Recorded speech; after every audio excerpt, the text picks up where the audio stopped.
And we're live. Tobias, welcome back to the channel. It's been a while. I've been away Yeah. for a while. But it's good to hear your voice. It's good to get you back in the podcast room so we can talk about the current situation of LUNC, what's going on, and how you're feeling about the current situations in hand. Hey, buddy. Yeah, well, first of all, it's nice to have you back. I thought we lost you there for a second. When I found out later that you had gone in for surgery, I must admit I was a bit worried for a while. But then again, I mean, I guess that's just the nature of the relationship we have developed between us. With regards to the status of LUNC in general, I think we're in a good place. I think we have a solid team. We're still kind of stuck in the whole adolescence thing. We have a fairly, toxic community at the moment. But I think there are reasons for this that people also have to sort of try to drill into and understand, right? Like most blockchain communities are kept in check typically by people who own the vast majority of the tokens. Thus, they have all the incentives and they can apply a fairly simple carrot and stick philosophy that anybody who wants to play in that pond will eventually have to follow if they want to, collect tokens and build their space in a given network. Our situation is much more different because everything collapsed. We don't have a central authority in terms of controlling price and tokens, and that means that we're really just stuck dealing with humanity at some basic level. And these compromises can be ugly, and especially when you have money involved. I mean, I don't think people have to look that much further than Wall Street to see how people treat each other once you bring money into the question. So all in all, I think the state of everything is good, considering that we are in a bear market. We are close to parity on the L2 FCD indexer. We are finalizing the testing of the Oracle feeder work I did, which is also now in a pre-release. There's a few tweaks we want to do to that, so we're going to push that to a new commit. But other than that, that is more or less finalized. We have the 2.0 upgrade ready in a pre-release, and as you maybe saw on Twitter earlier, Vin and I concluded the alpha on the Terra operator, so now it can actually finally scale in a meaningful way comparative to what I started out building last year, and by and large tried to get Terra Rebels to focus on, but unfortunately failed. So I just had to pivot to other things because the Terra operator is a great addition. I think it's really going to be a game changer in terms of letting people host their own validator as a service setup without understanding the complexity of things. Yeah, the But complexity. it's not like an essential component of the platform. So while it's definitely a big win, I think the big wins that we have short term are the parity upgrade on Cosmos SDK and Tendermint. And it's not full parity because V2 is on 46, but the differences between Cosmos 45 and 46 are minuscule. So by and large, we can view that as parity because eventually we will all arrive at 47 anyways. And the Tendermint stuff is also as close as parity as we can come, granted that we have this special Oracle module. But all of that will allow us to upgrade Cosmos VASM, and that is really the interesting component here. Because Cosmos VASM has a number of building blocks for the L2 builders, also for the L1 feature set, that allows us to do more seamless interactions between the different tokenomics that we have, right? We have L1 and L2 tokens, but then there's also tokens on other chains and so on. And the token factory in Cosmos VASM 1.0 will really bring in a game changer because it's kind of like a surrogate. It can potentially even do atomic swaps with Bitcoin and Ethereum, which would then allow us to add on the feature set in the market module and offload some of the future regulatory concerns that L2 builders like Dexes and so on might have by basically turning the L1 into this, decentralized internet bank that can create partition pools with people's coins, and then they can swap that into L2 tokens and go into the Cosmos and do what they want. So I think overall, I think the future's bright. I think it's very hard to see the forest for all the trees when you're at the bottom of a bear market.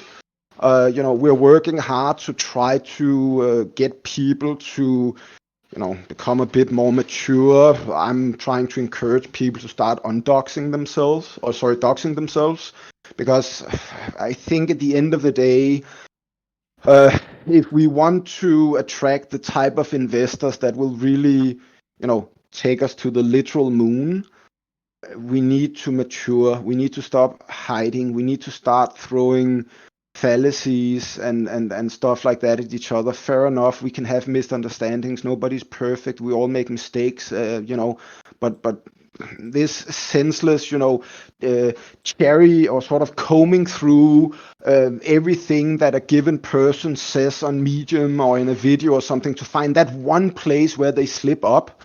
That's not healthy for anything. It's basically, it creates this environment of, and I've mentioned it consistently for months. People, again, just don't listen, but it creates an environment of fear of failure.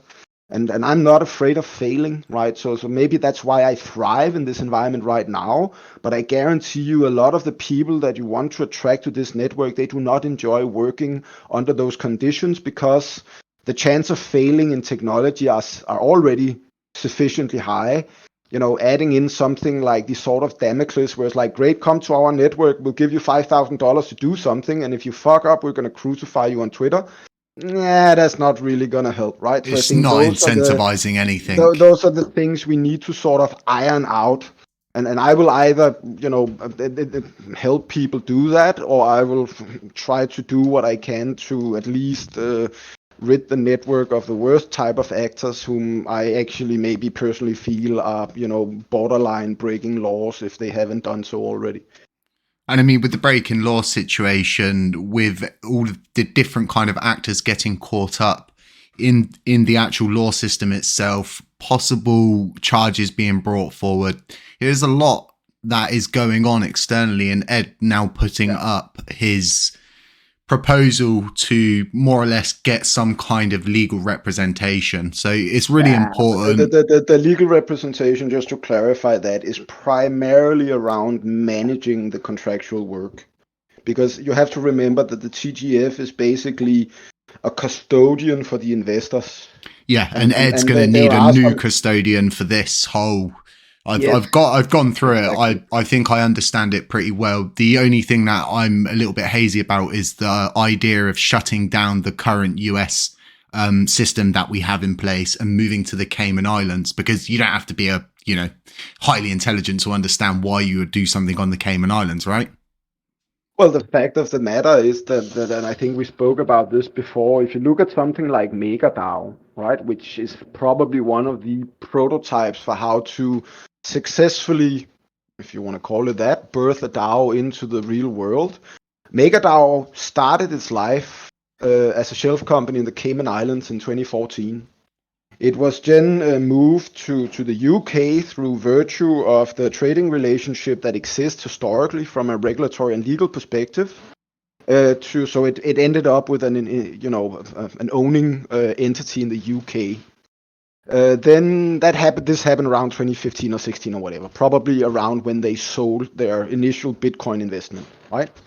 Then they started a company in Denmark in 2018 that was a subsidy of this UK company, which was basically founded for the primary purpose of creating the DAI token, and that got them public funding and so on. I've suggested this model for Terra Classic a few times before in other places, but people quickly go into the whole, but you're just trying to co-opt things, and I'm like, fuck off. If you don't want to listen to me, then go do your own thing.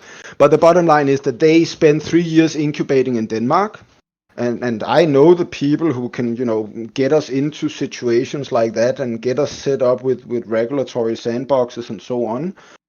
But after that, they then basically went out and in 2021 claimed that they had now achieved full decentralization. They closed down the Danish company. But then the UK company created a new company in Canada that I'm not too sure about, because the ownership is not as easy to trace. And I'm not fairly certain why that exists other than to act as something akin to what we want to do with the TGF. Because the fact of the matter is that I know some people like to say on in various places that a legal entity will get the SEC to attack a network. The fact of the matter is it's the actual opposite. If you try to regulate and you structure correctly and you build legal entities and you follow the regulatory guidelines in the country in which your entity exists, it will be very hard for the SEC to hit you in any form or way, as long as you are working in accordance to the letter of the law. I have a neighbor who used to work for JP Morgan. He is literally running a Danish stablecoin project that started 5 years ago. They have no feasible, progress. They have probably just invested the money in the crypto market and can't really produce anything. But they're not being, picked up by the police. Everything is fully kosher. Everything is by the book. Their investors couldn't complain even if they wanted to, because they're just running as a regular business in Denmark. They're just dealing with crypto. So there are ways to work around these things, but it just takes time to get to that maturement stage. And I think by and large, we don't really as a network want to engage in these types of activities until we reach a certain maturity, because these type of regulators, they're not going to talk to us multiple times. If we show up with this fucking circus, they're going to treat us as the fucking circus. If we show up in suits with lawyers and structure and whatever statements of disclosure without telling who the investors are and so on to everybody, then there's very little these regulators can do other than to let us in and start doing business, because anything else would be undemocratic, right? So I think overall, to sum it up, I think we're in a good place. I think we're on the right trajectory. Price might crash, price might go up. I hope it doesn't crash. That would make things more complicated in the short term, but I think in the long term it would probably also attract more investors. And looking at the sort of activity in the network, I mean, yeah, I think we're still in the top 100 of cryptocurrencies. That's not a bad place to be. And I think looking at the recent activity with Do Kwon getting arrested, that's obviously going to cause a lot of noise. I think ultimately, it's just going to be a lot of noise and a lot of nothing at the end of the day, but that remains to be seen. And I think that will at least serve the purpose of providing clarity around these two networks will be forever intertwined, regardless of how we look at one way or the other. And that clarity might also open up the doors for new investors to want to come in, because I'm sure that in many ways you could say that Do Kwon is our Satoshi Nakamoto, right? From the perspective that of the fact that Satoshi Nakamoto owned the Lotus Trust, which is a Bitcoin wallet that owns 1 million Bitcoin, but which has never really moved in any significant way because everybody presumes that the guy is dead. So in the same way, Do Kwon, clearly had access to a lot of tokens, most likely on both chains. That makes it very hard for an investment company like, I don't know, let's just take any random investment company, Goldman Sachs, to decide to buy in this chain, because the primary investor is literally a wanted felon. So that sort of, that's the first red flag on their diligence list of whether to even treat this as something that could be considered an investment, right? So I think we have to go through all of these motions. It's not going to be fun, but this is also part of what I call the infinite game. The people who tough it out and survive these phases, they will often win long term if the network doesn't die. And the people who operate from short-term greed perspective, like basically just doing short-term trading and don't really care about long-term gains, they will typically leave when they either sell at a profit or a loss. And the only real importance here is that the hodlers do not end up losing their coins to the traders. like making bad trades and stuff like that. Because if the traders can get the hodlers to lose sort of their total amount of the supply, then these FOMO FOD cycles, they typically go more towards the downside than the upside. But if the hodlers can stay strong, then these downtrends are typically limited because by itself the currency is deflationary again. So there's really only one way, which is up, as long as people use the network. So it's safe to say that even though we are going to be moving this whole system over to the Cayman Islands, which doesn't have corporate tax and is known for being it has a huge That's the list. Are same. we That's the still? same thing as my friends in the U.S. who go to Cuba to buy cigars because they're not allowed. Of I course. think from a U.S. perspective, this is like the standard way of doing. In Europe, everybody goes to Switzerland. In the Americas, everybody goes to the Cayman Islands. It's no different, really. Of course. But what I think is important right now for the community, and especially our L1 development team, is keeping within the confines of the law as much as possible, because But this there's has nothing. been But let me clarify this for you really quick. This has nothing to do with the L1 development team. no, The of course not. TGF is a group of administrators who need legal advice. The L1 team is a group of contractors that works on a contractual basis for the TGF. The legal advice has nothing to do with the developer teams as such. It only has something to do with the TGF managing the contractual relationships. So the And in legal that team, in that they'll in that context, you have to understand that I had to write a piece of paper that indemnifies it from any tax I refuse to pay on the money I get. Otherwise, he would be on the hook in the US for it. Now, if he moves the company to the Caymans, he does not have that requirement.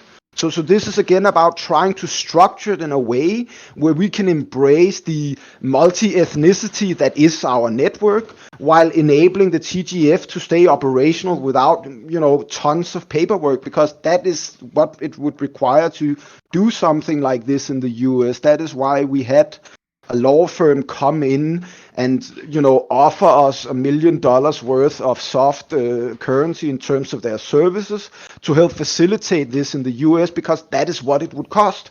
So the more cost efficient solution here is the Cayman Islands. The problem is that the vast part of the community, they don't understand these complexities, and people have this tendency. We have this saying in Denmark, which is tyv tror hver mand stjæler, which is like a thief will think that everybody else is a thief, right? So the problem on the Twitter dialogue is everybody distrusts each other. So the second somebody needs legal advice, they must clearly have done something wrong, and now we have to start looking for the smoking gun, rather than just to say, well, that's just business as usual.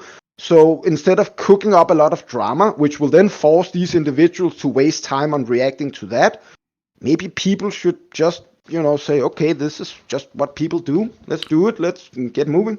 this isn't just a matter of legal either, is it? This situation with Horizon, from what I can tell, they really integrate themselves with their clientele. They try and best serve their clients, and their clients best serve them by utilizing I each don't even know. other's. I haven't even met them. I I've stay very been much out of all of these things. So I don't even ah know, but I agree with you. They probably are. I don't. My perspective on this is as follows. I trust Ed implicitly. It's as simple as that. I will basically trust him with anything he tells me. If he's had a meeting with some lawyers he feel happy about, I know he did not feel happy with the last batch of lawyers. He's the guy putting his name on this. If this is what works for him, that works for me. That's the way I look at it. And unless somebody else can come up with a better way to solve that problem for it, then I think people should just accept that that is the solution that he feels comfortable with. And we have to consider that both him and Marco are academics, so they are very used to operating within a system of rules and regulations and boundaries. So I do not think that they, this whole also nonsense with them maybe misappropriating funds in the TGF. I really think it's all just a big nothing burger. And again, it's largely just not very productive in terms of using our resources, because people will be like, yeah, but you don't have to say anything. But the fact of the matter is that if somebody in the community levies an accusation against, the TGF or the L1 team, if we do not reply to these accusations, often those accusations will just be accepted as facts. And that means that every time, the LUNC DAOs or the Gatikins or whatever of this world, they, hurl whatever insanity they can come out with into the internet, we end up losing a little bit of time. And that little bit of time could have been invested in something else that would have gotten us that much further towards the goals where we want to be. That's definitely the best thing about not being on Twitter or utilizing it as a output for content, is that you just don't get caught up in these kind of silly little bickering arguments that lead to nothing, but just keeping us kind of I totally procrastinating on the understand that. spot. But this is where the intellectuals, they often lose out to the people in power, and authoritarian regimes, they occur, right? Because people have to understand that we have to govern with the people, for the people. We can't just time them out because they're illogical or stupid or annoying. And this, I think, is what good politicians understand, why they keep showing up to all sorts of weird rallies, doing all sorts of what perceived to be weird stuff, is because they know it builds consensus around their primary, agendas or ideologies or whatever. And I believe that developers, they need to be good politicians in the future, because our future society will be that much more integrated with technology, maybe to the point where we will have consensus as a service at the government level, and just everybody being part of a virtual parliament in whatever country you affiliate with. Maybe when aliens invade Earth, Tobias, Oh, no, maybe then we'll all band together. It will happen a lot before that, but it will definitely require something big. But it will not be aliens. It will most likely just be some sort of massive natural catastrophe combined with a few, resource wars. I believe that we have been. I believe that the Ukraine war was the first of many resource wars that we will see over the next 30 years. More than likely. The whole Ukraine topic is just such a sketchy zone to even try and start to go through. So, yeah, no, definitely. Tobias, Let's not get into that. But I just see other potential conflicts on the horizons around access to clean water and so on, not being that distant into the future. And I think that will definitely force us at some point into finding a better way, because otherwise we'll just end up burning down everything. when I was just, I think, a couple of days after my final keyhole surgery, I see life as a hike. You have this great idea of how this hike's going to be. You know where you're going, but you don't know what it's like on the way. You can see where you're going. It's very many miles in the distance, and there's all these dips that you just can't see. And you just can't understand fully where you're going, but you know you're going. You have the idea of where you're going. Tobias, with everything that's gone on recently with Do Kwon, however you want to say it, are you not worried about USTC being dragged into it? You've got a jury trial demanded from the United States District Court. You've also got, I think it's an indictment, which is a 23 indictment. Okay. One is for TFL, one's for Do Kwon, and they both mention Luna and UST. Does that... No, I totally understand that, but no, it does not make me concerned, because I think we've discussed this before. The government cannot indict me. I'm a victim. I did not commit the crime, right? So do they want to then punish me for trying to work my way out of somebody else's bad intentions? I don't see that working at any government political level in any meaningful way.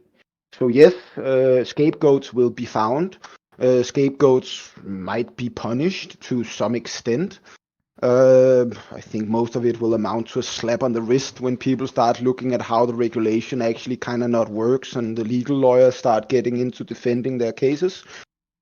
But yeah, people will be made examples of, and then regulation will come in, because this is part of the the playbook that the big guys have been running since they started buying up Bitcoin back in $250. You have to understand that companies like Kraken and Coinbase and Bitcoin Swiss and so on, they've been, arguing for regulation for a long time.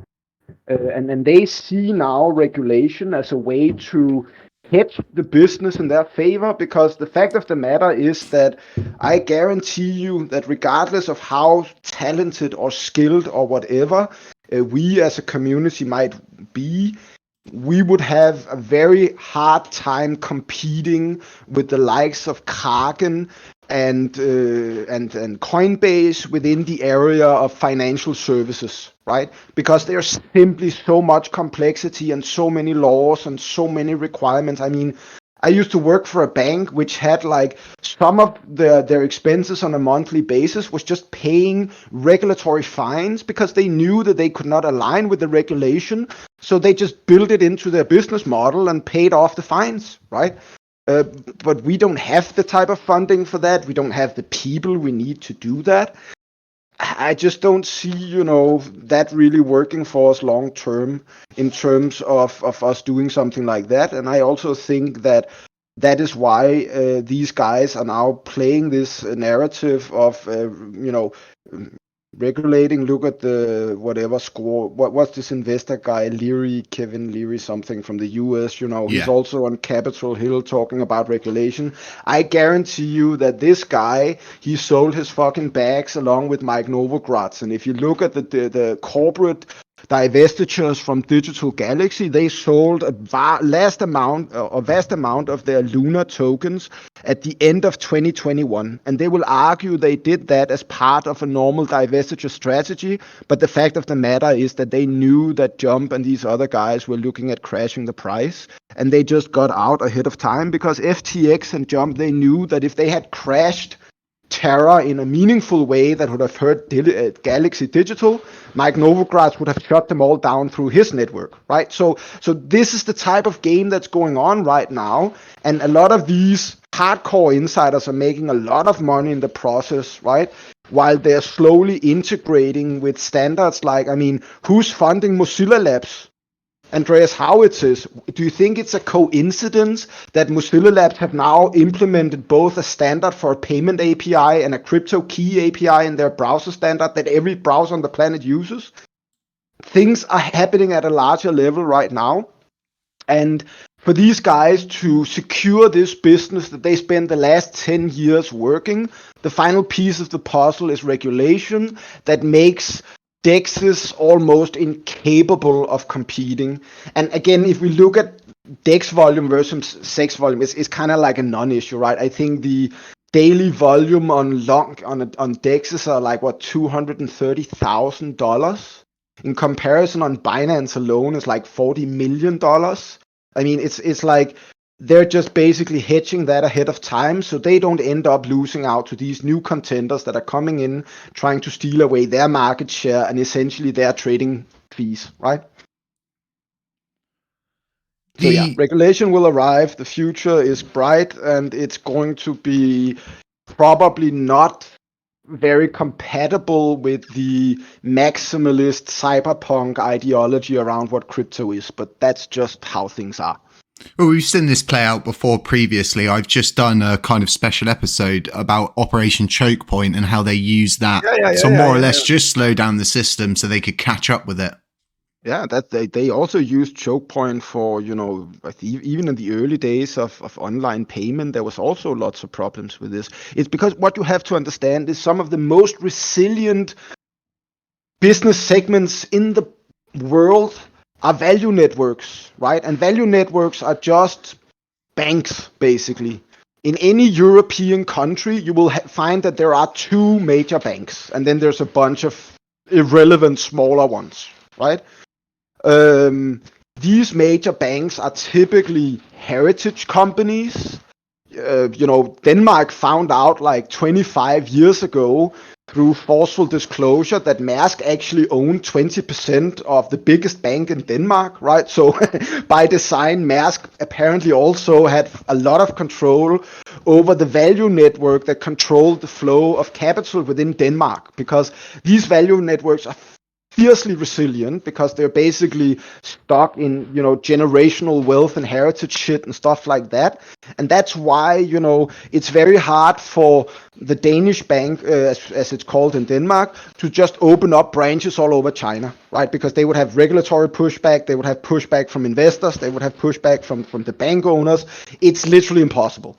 So this is what we have to understand that's going on here is that this digitization of value networks is basically creating this huge tug of war, and they're using Operation Choke Point as a way to basically just try to control access to the US value network, because by and large the US economy is an order of magnitude larger than all the other combined that goes all the way back to right? World War One and Two with the whole Lend-Lease It goes situation. all the way back to the Marshall Plan in World War One or in World War Two. Sorry, yeah. Basically, the origin of the dollar supremacy has its origins in the Marshall Aid and the Nixon plan. Basically, Nixon. I think it was Nixon. I might be wrong. It's FDR, total Lend-Lease system, and basically funding the war everywhere they could. Putting everything on the dollar, making oil traded in dollars, created basically a global value network that the US government have been able to exploit and rent-seek on for the better part of 4 generations. They have used it to cripple economies in Russia, in Asia, in Africa.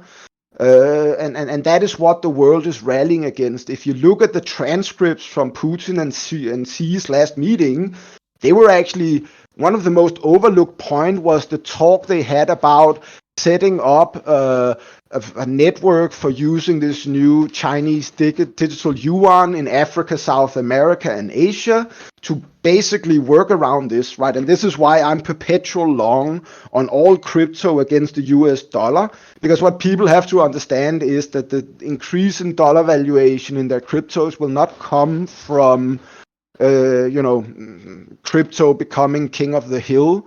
It will come from the demise of the US dollar, which a lot of very wealthy non-US entities have seemed to decide upon, to the point where now Saudi Arabia and Iran have made, a peace deal, because by and large, Dubai, Saudi Arabia, all those guys are setting up to be a crypto hub, along with Singapore. That gives neutral places for Russia and China to manage things through. The BRIC countries have always been a thing. India don't mind getting discounted on Russian gas, which inherently just comes from Eastern Ukraine. It's all really just the separation of the East from the West, because the West has, ever since we colonized the East, leveraged our generational influence for rent-seeking. And I mean, by and large, vast majorities of the gold reserves in Europe, they came from places like Africa and India, right? I mean, there's no shortage of the amount of historical artwork that has been sent back from, various UK and US museums to all sorts of indigenous nations and people, because, there was a point in time where the white guy, ruled supreme. And unfortunately, the white guy, he did something really stupid, or more specifically, the Brits did something really stupid. They invented race and class, and we have been suffering from that ever since, right? So I'm not necessarily opposed to all of these movements. I just try to understand them. And then I try to say, well, let's try to create a world where everybody can be a human individual and treated equally. And we can focus on compassion and innovation rather than, destruction, anger, and just taking stuff by force from others. I'm telling you, alien invasion, it'd fix everything, even if they faked it. I agree, alien invasion will fix it, but alien, the problem is that I don't believe there will ever be an alien invasion. We will be the aliens invading something else, because most likely everything at the center of our galaxy is already dead, right? And that means that we have to go to the stuff that got created after us to go and find life. And maybe that's just how the universe works, right? Maybe it's just concentric rings of places where life gets created and dies. And then when the big freeze occurs, when it's done expanding, it will just spend a few trillion, majillion, whatever years contracting to nothing. And then it will re-implode in a new Big Bang and create a new universe out of nothing. And thus the Ouroboros is complete and everybody's happy. I'm sure there's an actual theory. There are multiple there's a theories around this. specific theory for what you're talking about. So you keep saying, you know, the LUNC DAOs are going to get their day in court. What's happened here? Well, nothing. I mean, other than the fact that at some point when we have to grow up as investors, we have to look at what people did and did not do to hurt one another and confuse and abuse and mislead for their own personal gains. And I mean, aside from violating GDPR, which I think I was very sort of vocal about from the day one, you know, I think there's a number of other violations in his actions that, unfortunately, due to how the SEC seems to interpret the letter of the law, means that every member of LUNC DAO is now infinitely liable for every other member of LUNC DAO, right? So, yeah, I think it's unfortunate that you have DAOs that run around, you know, telling stories and lies and Drilling holes in the boat. Drilling holes in the boat, and we can argue whether or not stuff they did was illegal, but disclosing information that I give in a direct conversation with somebody else without my consent is a violation of my GDPR rights as an EU citizen, right? So we can just start there, but that is probably the least of the offenses when we look into it. And again, the law is very square. The law doesn't really care what I did if somebody else broke it. It only cares about who broke it and how many times they broke it, right? So let's say LUNC DAO, just for the sake of argument, was some silly AI program that would multicast all messages to 1,000 controller individuals who could then just sit around and do stuff. Then all of these 1,000 individuals are now equally liable for what each of them do. I did not create that world. That's just the world we live in. So my point in this is that, you know, either LUNC DAO shapes up and you know, starts apologizing to people and starts acting like a rational, you know, professional investor. Otherwise, at some point, if they keep attacking me at the personal level, sort of discrediting my you know, credentials and so on, eventually I will decide to act. But if and when I do that, I will take a leave of absence from the L1 team. I will do it as an individual, because that's what investors, they do if they feel other investors in a joint investment are not working towards the value creation of that shared investment. And I believe that the people in LUNC DAO are just using Luna and LUNC as their own trading swing setup, whatever, causing as much chaos and confusion in the process as they can to give them the largest edge in the market. I don't really see anything beneficial coming out of that short term or long term ever. I feel like I missed so much when I was away, but I had come to the reality and come to terms that this was like kind of who that person was, and they just enjoyed being mischievous and they got some kind of sense of enjoyment from it. But as you're saying, there comes a time we've got to get out of this kind of adolescent stage, right? No, definitely. I mean, for me, I equate it because I like what you just said, and then I try to harken it back to the story that Alfred tells Bruce in one of the Dark Knight movies, when he talks about this guy in India that he found when he was a special soldier who was stealing the gems from the rich people, and he was just throwing them into the forest, right? Because this guy just wanted to watch the world burn. He didn't give two fucks about who got hurt in the process. He didn't give two fucks about the rationale. And that was why he was so difficult for people to reason about and deal with, because he was just like a joker, right? He was literally just a random actor. And in many ways, I know LUNC DAO will claim all sorts of fantasies, but the fact of the matter is that what has LUNC DAO actually done other than being very lucky? And then delegating that and using that luck and economic influence to troll people. So if you did take a leave of absence, would you be back? I'm never going away.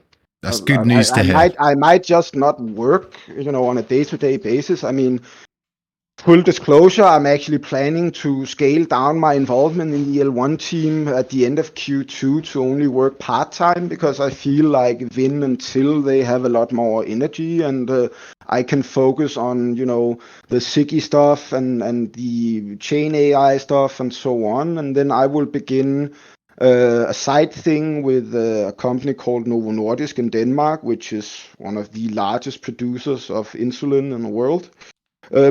To do some different things with them as well, because at some point my job will pivot from maintaining the platform to bringing the platform to people, because I'm in a unique situation to be able to do that due to my career and experience and so on. So that's probably what I will focus on, but I will never go away, right? I mean, for me, I think I mentioned this on Twitter. I have an emotional coupling to this place. I don't have a large family. I have my son, I have a few good friends, and then my mother and my father. I view people like you and Trev and LBA and Ed and even Vegas and so on We've been here as from the sort beginning, of haven't we? It's some sort of emotional. virtual extended family. We might not always agree, but we're all brothers and sisters fighting for the same end goal. And in that process, we will, get into huge arguments and fights. But I think at the end of the day, if I sit down and talk with Vegas, we respect each other, we care for each other, we know that we have difference of opinions, but that's okay. That's what makes this place great. That's what makes us strong. Our diversity is as much our strength as it is our weakness. But again, this is back to what I said earlier.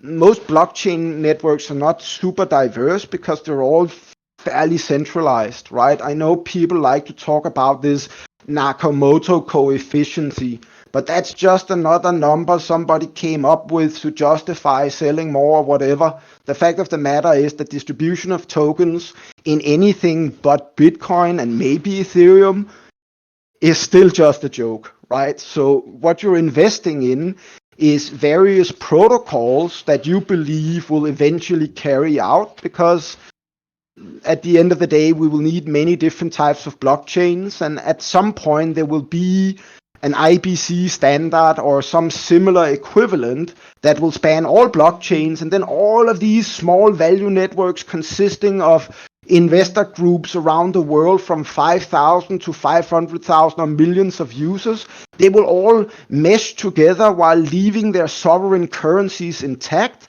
And that will create a much, much better lending provisioning layer for the future startups of the world, because now they don't have to bank on the Fed or the central banks. They can go into the DeFi market and lend money on demand from risk-willing creditors who are used to, hodling for 3 years while price goes up and down 90%. That is the alternative to circuit breakers and tight regulation and central banks and so on. I see us in this kind of stage where we were going through the technology era and you had all of these different phone brands. I mean, Sagem, all of the different phone brands, all of the different computer part brands. And then eventually you get down to this refined system, really finite later on down the course. And now you're sitting with Samsung or an Apple phone mostly. If you're going to build a computer, you're going to go for Intel. Yeah, but or you're going to go for... I know, I totally get that, but that's actually... That is a mirage, right? Because the fact of the matter is that, yes, you're sitting with a Samsung or an Apple phone, but both of those were most likely built by LG Group in China using devices sourced from all sorts of places. Talent creating talent. So the point is that the industry actually likes this diversity in its OEM layer, right? So original equipment manufacturer layer. But what it does not like is inconsistency in its supply chains. So what you end up with is basically these mega brands like Samsung and Apple, who have significant, influence at the regulatory level and economic level and so on, they basically become these surrogates for everything else, and they obviously end up owning the lion's share of the earnings from selling a smartphone to a person like you or me. But this is really no different than how European commodity brokers are procuring vast amounts of cocoa beans from Africa at such a cheap rate that the Africans hardly make any money off it, and then they sell it at astronomical valuations in the European market because everybody likes chocolate, right? Yeah, So yeah. that's just how these things are. So I think in general,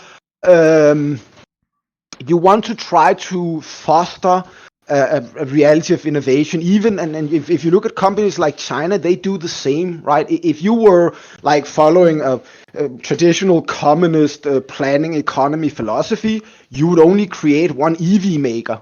But if you look at China carefully, you actually see them integrating, the dogmatic, communist principles that they've now rebranded into whatever their great leader's name is, whatever the way of thinking.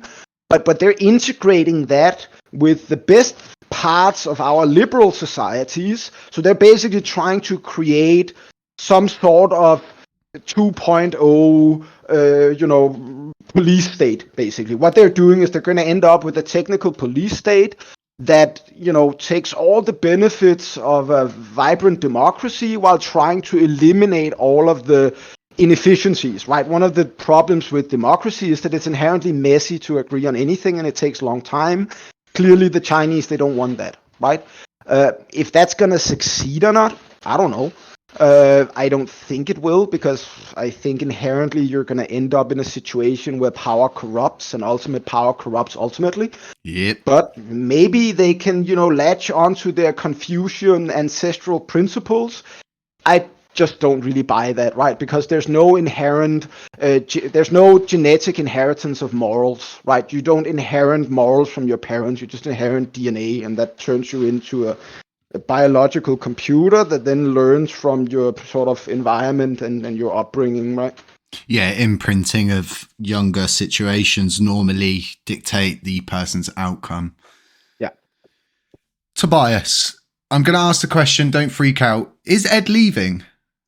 No, why was he believing? I think there's a lot of people that are worried about this side chain being Again, brought forward. you guys don't understand this, so I will explain it, because I'm glad you asked me I that kind question. of understand it. I No, feel I know like you understand it. What I annoys thought me you may here have. is that I have said so many times that Cosmos chains are not meant to do a lot of shit, right? And I think we can all agree that training any form of, I mean, I really loathe the term AI, because that's not what we're doing. It's basically curated machine learning algorithms that act like they're, AIs, but they're not really. But that's another talk, right? So I googled it, and just for people that are listening, I've googled what he's been developing, what he works on, and where it's been utilized previously. And one of the biggest utilizations of these systems is actually in a game called Left 4 Dead. Yeah. And they utilize an ever-growing artificial intelligence, and it's still a good AI now. Generation. As a lifelong gamer, I am really looking forward to the world where I don't have to buy the latest version of Civ, started on the hardest, difficulty setting, and then spend a few days figuring out how to break their newest algorithm, and then I'll just, win the game given time.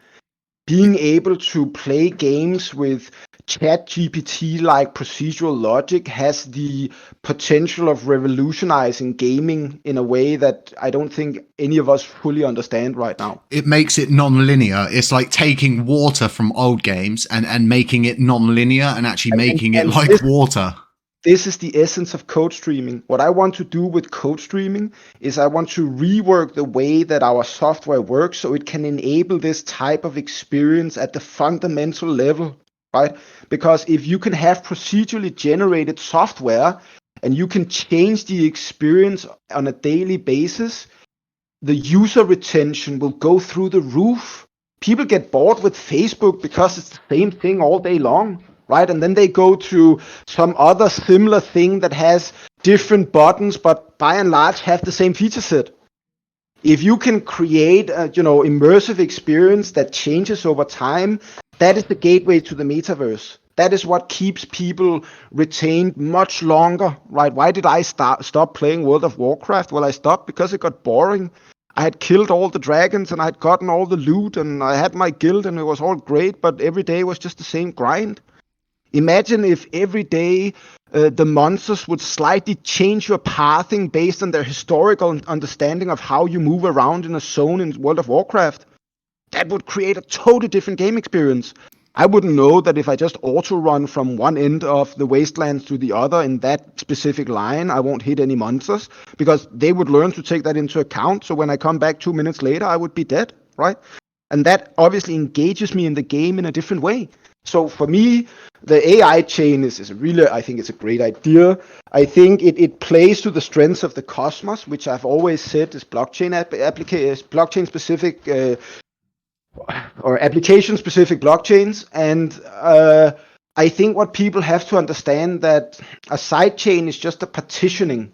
When we create another chain with a new token, that chain is not an open chain. It's basically a Cosmos blockchain without the staking module, which means that you cannot create an account unless somebody does it for you. You can't just spin up a validator and participate in the network, because in order for us to guarantee how these networks work without solving fundamental problems in virtual machines that we're currently dealing with and so on with regards to being able to do floating point math and stuff like that.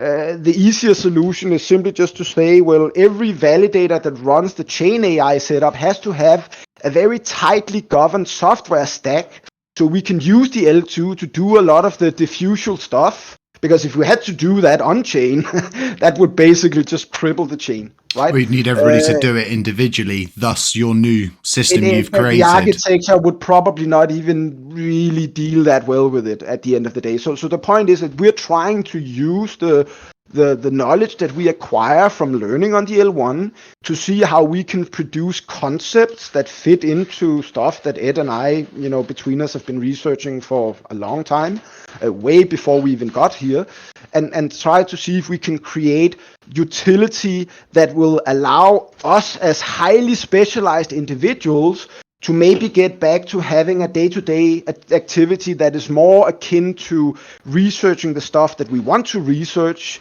and less about discussing with people about linting issues or GoFundMe issues or somebody's server didn't work, so now we have to go to Twitter. Because, Ed and I are inherently at some point going to also need that type of work to feel satisfied with what we do on a day-to-day basis. And we're also too old to be the guys maintaining the platform long term. So I don't think any of us really ever saw ourselves sitting around the next 10 years doing network upgrades on mainnet, because we believe that there are younger developers that, given proper guidance, can do that much more efficiently. And we can generate a lot more value in other places. And the chain AI will then, just be a side chain. It will have a token. That token will be a utility token, meaning you use it to pay for services. You want to generate an image, you pay a work of unit coin thingy.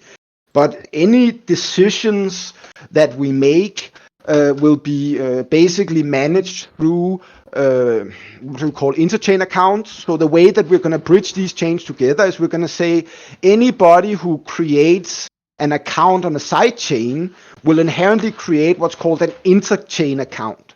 And you can best view that as a remote account, right? It's basically just a proxy for your Terra Classic account. But with that, you are able to do stuff on that side chain. And you can manage that from your other account, right?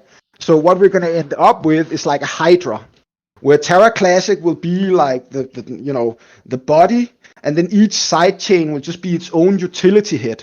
This will allow us to partition the network in such a way that we can get more with less, in the sense that we can dedicate each partition to a specific responsibility rather than trying to make everything work within the same partition, if that makes sense. Yeah, it makes total sense to me. I think you've got it out pretty simple. I don't think that sounds too complicated. So, we followed the route of Alliance. It's all in production. Jared's working pretty hard. It dictates that we are more or less going to need another coin, right? To act as, for example, Alliance 1 coin. You would need a coin to act as bridge, right, between LUNC and the Alliance system. I don't know. I don't think we should get into that debate, to be honest. Alliance is something slightly different, right? Alliance is about bridging liquidity between the primary Cosmos chains, at least from what I understand. And I haven't pretty spent much. I haven't spent a lot of time looking into it, but I speak with them once in a while, and I understand what they're trying to accomplish, and I really think that's a great thing. But that's not what we're focusing on. We're focusing on our specific network and how we can make that worth more. And in doing so, we're obviously using a lot of the basic components that they are. And what we do in our specific network will also fit into the overall Alliance umbrella, because in that context, we're just one of many, right? Oh, so many. I mean, the Cosmos is huge. Alliance interlinks it all. I think the basic idea is if you wanted to stake on another chain using your LUNC, you'd be able to do that. But what the system would do is take your LUNC, convert it into this AL1 token, then I know, split that out. Here's the thing. There has been a debate. I don't know where it is because I don't really follow anything but the Cosmos developer meeting and then our chain, right? But I know from reading news stuff that there has been a debate about something called Photon, right? Now, I do believe that this alliance thing, whatever we end up with at the Cosmos scale, will most likely be something akin to a universal bridge currency. And I do not see a reality where that currency is not either Atom or Photon, to be honest. And I don't own any of those. But that is just due to how I think the current tokenomics of the Cosmos as a whole work. I think, the Cosmos people are creating concentric layers that builds ecosystems in accordance with what the Oxford scholars have been teaching businesses to do the last 20 years or so. And that means that they probably exercise an outsized influence on monetary policies across the entire Cosmos, to the point where they could probably ensure that whichever token they want ends up becoming this universal bridge currency. This is why, by and large, given our somewhat, we were the ones left behind. Most of the Cosmos were laughing at us originally, right? So I've always had the mindset of I don't really care, because all that matters to me is what I do for this network to make it more valuable. And as long as I stay within the confines of the sort of ICS, IBC standards, and I can support those, I could literally drift the code as far away from the canonical trail as I can afford to maintain, if that makes sense. Yeah, as well with the validators, there's a big discussion that is going round, and it just seems you've got the old guard, you've got the new guard, and there's a wall in between them. The old guard want it to stay as much as like they can. They're not really putting in any effort. They're more interested in working elsewhere in the Cosmos. And it just seems... I think the old guard is probably, they might very well just be paid by the, central VCs to ensure this type of canonization of all Cosmos chains. Right? Well, it raises the question recently with all nodes raising the running cost of an individual node, just specifically for LUNC, to an absolute extreme rate. It's obvious that it's a clear attempt just to push LUNC validators that are new and just getting set up and just simply pushing them out into the cold. It becomes very questionable. I don't think. I think more that's a matter of just making it profitable for them. I think you should be careful about applying too much subjective interpretation of these types of things. My job's to ask questions, Tobias. No, I totally understand that. But in general, businesses, they want customers. And they will only ever raise prices if they're losing money, right? And if you, I mean, look at Tesla. They just half the price of a Tesla over the last few years because they're working on making it cheaper. Everybody knows that the cheaper the service, the greater the network, right? So I'm not sure that I really buy into these types of things in general.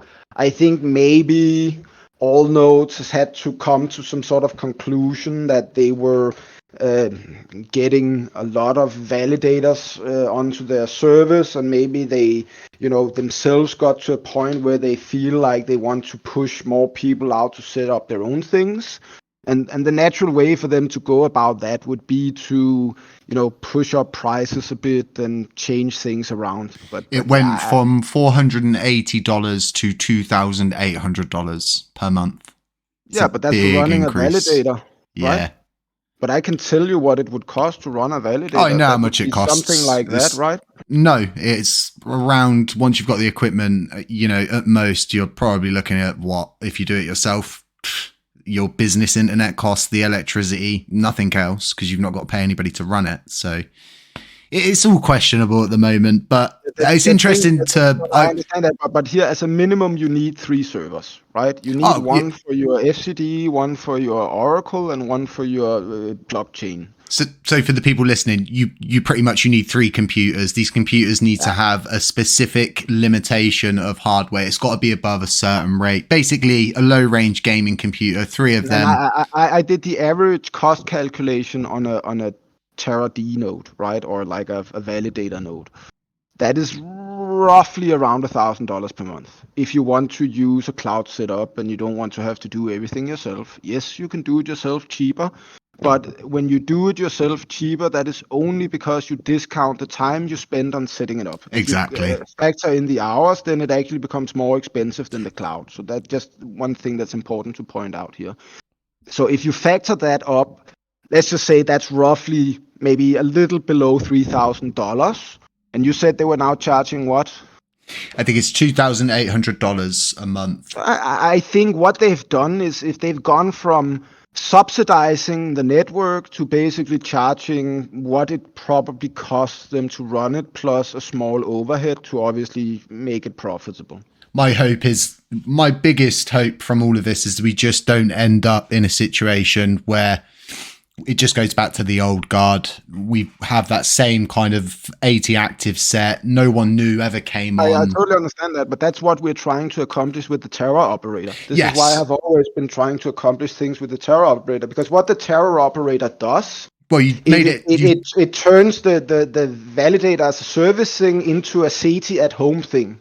When we are done in a few months' time, anybody who can install Docker for Windows from Docker will be able to run, granted that their server has the sufficient capacity, a validator setup by simply following a few simple steps. They can run it on-prem on their own metal, or they can run it in the cloud or in a hybrid setup. We don't really care. You basically gave it the Tendermint treatment. You've packaged something that's quite complex into a very simple system. I basically repackaged our replicated state machine, which is what Tendermint is, into a cluster deployment that can scale, vertically and horizontally, meaning that I can spin up 5 FCD nodes while only having 1 Terra D node, and so on and so forth. And that obviously makes onboarding the cloud a lot easier. It makes managing the software a lot easier. So yes, in that context, I would argue that the Terra operator is just as foundational to the Cosmos stack as Tendermint is, right? It's basically the cloud wrapper around the replicated state machine.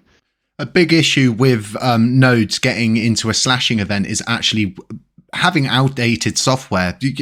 Your system could just completely abolish that, right? Because we're going to take it one step further. I'm researching implementing something called crustlets, which is basically VASM runtimes for Kubernetes built by Microsoft.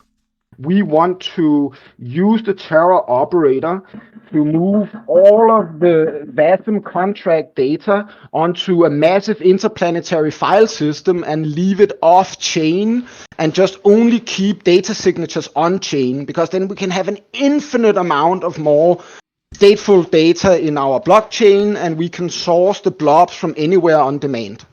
And then we just pair the signature from chain with the signature we get from the blob. If they match, we mount the code, run the contract, everybody's happy. Tobias, it feels like we don't actually need to be part of Alliance at this point. We don't. I don't see. I've always operated off never making myself dependent on anybody, right?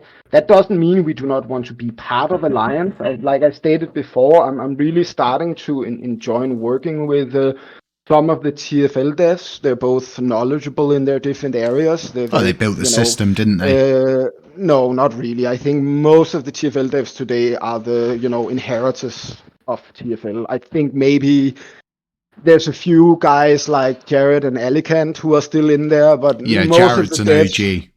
Yeah, and Alicant is also an OG, right? But I think Alicant was very much the front end sort of admin on their old Discord, and he's done a lot of the front end work. So I think these guys are highly capable. I don't think they've individually did anything, that is under scrutiny. So I just choose to engage with them because it seems to be productive for all parties. And again, when you have complex problems, the best strategy is almost always to subdivide those complex problems into smaller problems. And if we can then find people we can work with that can individually solve those, I mean, we're working with TCV on trying to get them to come in and sort of set up the L2 team so they can take responsibility of problems in that domain. We're working with TFL on trying to achieve some sort of parity between things like the FCD and the Oracle and so on, so we can, have a single code base, support both chains. All of these problems serves everybody, but we might individually solve different parts of it, which is why it's always been so important for me to sort of have this open mindset around TFL in general, and just make sure that we don't, as individuals, end up, doing anything bad or illegal or whatever. Not again that I said that I think that they are, but right now the public consensus is that something, if there's a smoke, there's a fire, and maybe there's a smoking gun somewhere with the TFL thing or whatnot. That's what, people now have to find out. But by and large, looking at it from a software perspective, it's pretty binary because we work under the Apache 3 license. So we're just geeks exchanging ideas about code, right? And that's really what I would like to keep our focus on. The situation, God, words have all fumbled up in my head. The situation with the external threat, with everyone that's under the scope at the moment, we are very close to one of those scopes. And it just seems so important that right now we are abiding within the law wherever and whenever we can. We should go one step further. We should, as I've started talking about on Twitter, we should start self-regulating.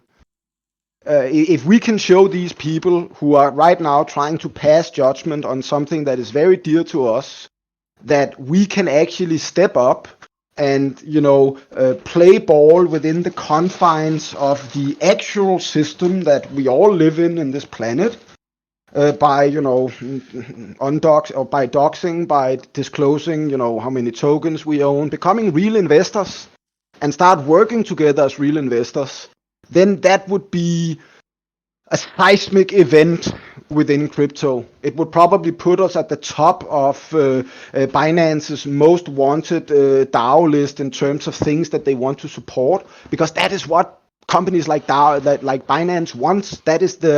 They want to build these types of self-sustainable DAOs. They don't want to have to run them. They don't want to have to manage them. They just want to create the framework wherein these DAOs can coexist and exchange value, because that gives them, the core piece in that ecosystem, and then the rest of us, we sit on concentric layers around it, based on how we behave in accordance with their overall business model, right? Because again, if you're a business and there's a partner in your network that does something that works against your business model, then you would typically try to shut them down. Whereas if they work for your business model, you will typically try to subsidize or sustain them, or you might even go as far as to acquire them, right? In the game of crypto, that last thing won't happen.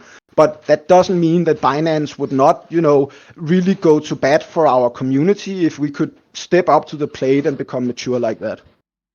I totally agree with you. This situation, it could just go, like you're saying, where there's smoke, there's a fire. It could get explosive. Going that one step extra, that's important.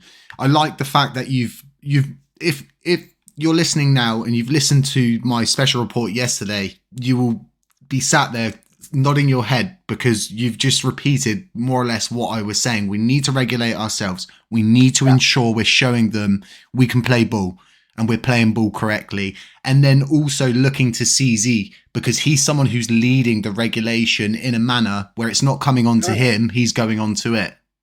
But I think that this is actually something worth latching on to for just a brief second, right? Because I didn't see that special report. I don't have time to digest all of this YouTube stuff all the time. But one of the reasons why I like these sessions that we have and why I in general like our relationship is because we tend to think alike, right? And what I want to try to focus on is try to get everybody to think like that. And then we can deal with all the ones who wants to be anarchists and watch the world burn, because they will be a lot easier to find once everybody embraces the reality of how we have to behave if we want to be anything but the poster child of what not to do in blockchain. 100%. We need to bind together in this point and start to see who was drilling holes in the boat and who was bucketing the water out. It's become pretty obvious now. We're nearly a year into this, Tobias. Yeah. But I mean, we'll sit here in 3 years and be, now we're nearly 4 years into this way. Like I told you before, crypto is like a good bottle of wine. It takes 10 years to mature. We reset our clock on that maturement when the DPEG happened. Shit happens, who cares? We're now 1 year into the new journey.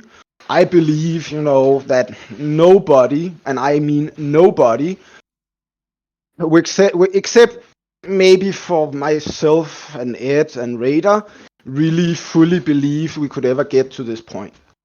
And I think we've gotten here, and not because Ed and I were superhumans, but because a lot of people, against my expectations, also stepped up to the plate and started doing things, right? And that is what gives me the desire to want to stay around. It's not fighting trolls on Twitter.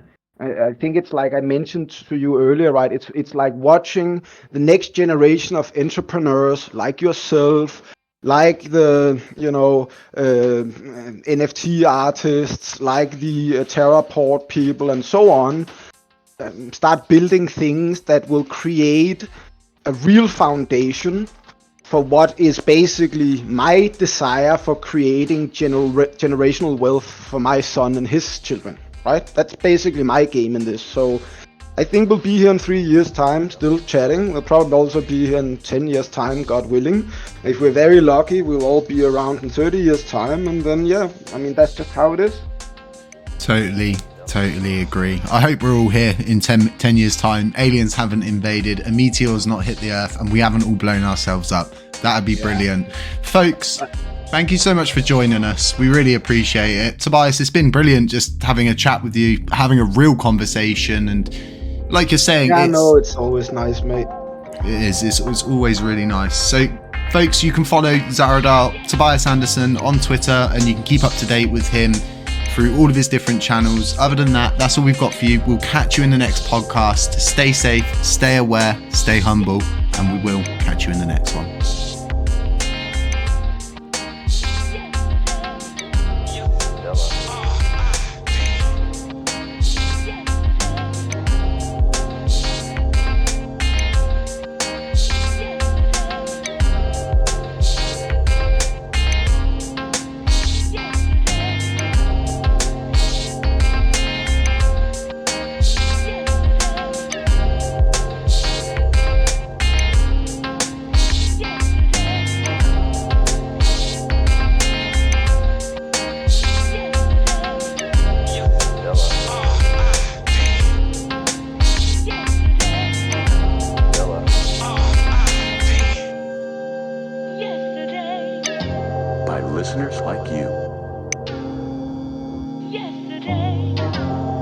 listeners like you.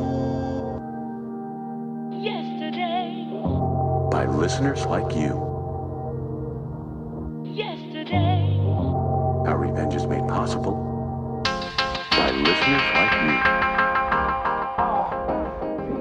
By listeners like you.